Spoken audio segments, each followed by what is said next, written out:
12 years old when my parents sent me to that shithole. They were so determined to get me to camp. Not just that camp, but really any camp. I took it as code for, we'll be at work all week and we don't trust you alone. My parents showed me the brochure. It actually looked kind of fun. The picture on the front of the brochure had slides, activities, and really anything that a 12-year-old kid would want in a camp. It was pretty legit. The kids all seemed to be having fun in the picture. I kowtowed to the idea and eventually gave in. I remember it like it was yesterday. Camp Omega in the foothills of Virginia in some small town. It was like any other camp, bunks to sleep in, campfires at night, and friendly counselors. Looking back on it, maybe too friendly. At the time, I thought that they were just being friendly because it was their job. I have never been so wrong. Camp was fun at first, though the activities were a bit odd. We had to make these dolls that looked like us. Mine had straw for hair and blue button eyes. Then we had to make these bracelets with our names on them. Everything was personalized, which I expected from camp. We had campfires and shared our feelings until we knew each other pretty well. There were about 25 other campers and 15 counselors. One camper stood out to me. Her name was Jeanette. She was nice and didn't talk too much. I was shy too, so we connected easily through enjoying the silence. It was the last day of the week-long camp. I was so happy to be going home the next day. Camp was fun, but I missed home. We sat at the fire with everyone, including the counselors. I wasn't sure if it was the fire, but they looked different. They looked familiar, but their faces were pale as ghosts. I shrugged it off and listened to the next activity. I wish I didn't.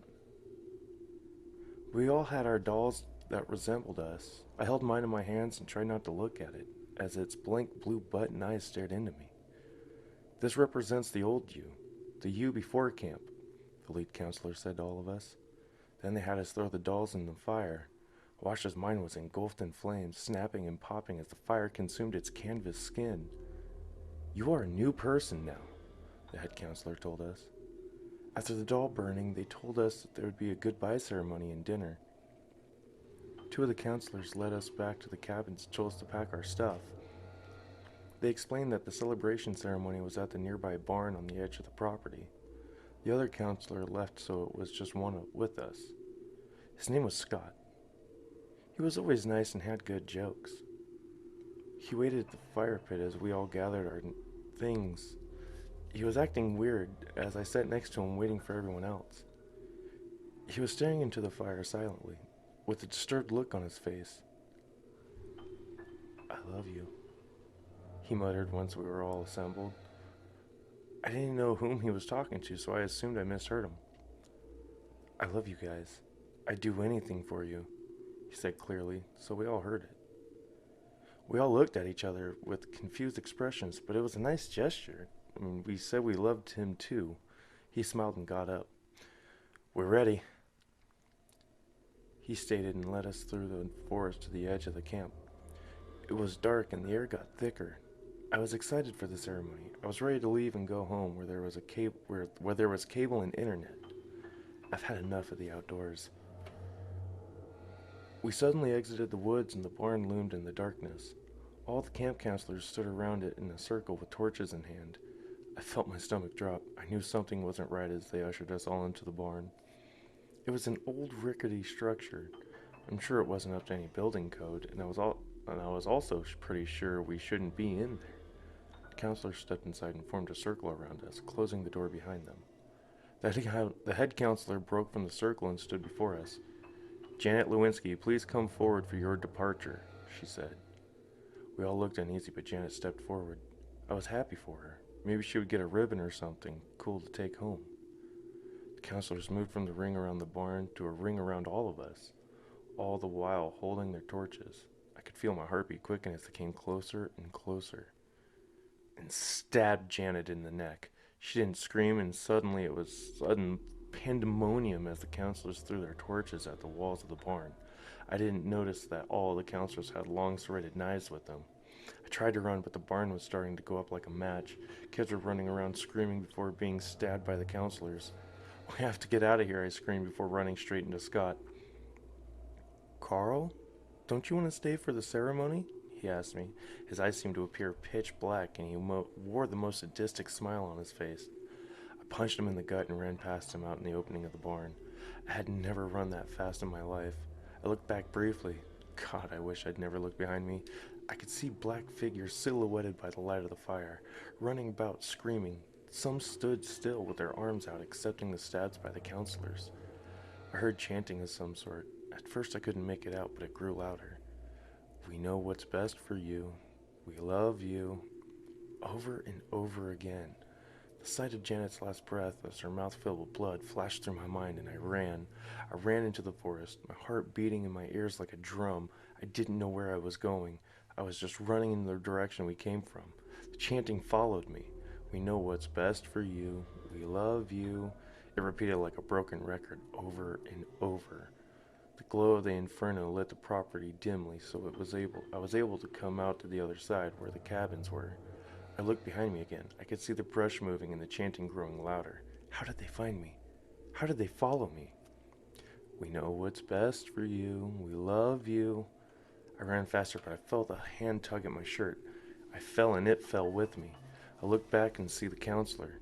He had my ankle in one hand and a knife in the other. His eyes were empty black pits and his skin was white as a sheet. I screamed and kicked the knife out of his hand with my other foot. That loosened his grip a bit and gave me time to get back to my feet and run towards the exit. The sign reading Camp Omega stood hauntingly above the entrance. I ran straight through it. The footsteps behind me stopped as the counselors did. I looked behind again, and there they stood. Looking trapped inside the campground stood all the counselors, still as stone, as if they knew they couldn't cross the gate. It started to rain, and that's when they put their hoods up. I didn't even notice the hoods and robes before. Even in the dim light, I could tell they were blood red. We know what's best for you. We love you. They chanted again. I started to back away slowly, my eyes wide in terror as they pulled their daggers out again. I thought they were going to throw them at me. Part of me wanted to run and scream, but the other was transfixed on the scene playing out before me. In unison, they raised their bloodstained knives and stabbed themselves in the necks. Blood spurted everywhere. I could see it mix with the rain as it flowed down their necks, and down they fell. All I could do was scream and run down the dirt path in the little town. It felt like weeks that I ran until I found the town and the police station. Relief washed over me as I entered the wooden doors. It must have looked like a mess. My hair was matted and my mixture of sweat and rain. I probably had blood on my hands. I looked down at them. They were clean. The rain must have washed all the blood. I walked to the front desk as calmly as I could, where the secretary looked at me. She had a shocked expression on her face as if I had just risen from the dead. I assumed it's because of my disheveled appearance. I explained everything to her. The camp, the counselors, what they did, everything. She looked shocked and gave me a glass of water. Do you want to call your parents, Carl? She asked me. Yes, please. She gave me her phone and I called them up. I'm surprised they could understand me since I was choking on my own tears and snot that ran down my face and accumulated into my mouth. They came as quickly as they could to pick me up. An hour later, they arrived at the police station. I was so relieved that they found me once I got in the car. I closed my eyes and I felt safe. I must have fallen asleep because when I opened my eyes, we were in an unfamiliar place. I blinked a few times. We were parked in front of a big brick building that loomed gloomily overhead. It was then that I realized something. A woman at the police station. How did she know my name? I never told her. Where are we? I asked with apprehension. My parents looked back at me in sad expressions. Son, we're at a mental institution. We're worried about you, my father stated flatly. My jaw fell open. You don't believe me? I asked. Carl, you've been missing for a week now. You showed up at the police station in the small town ranting about some camp with murderous counselors, my mother stated. I was silent, trying to process everything. Carl, we know what's best for you. We love you, they chanted in unison.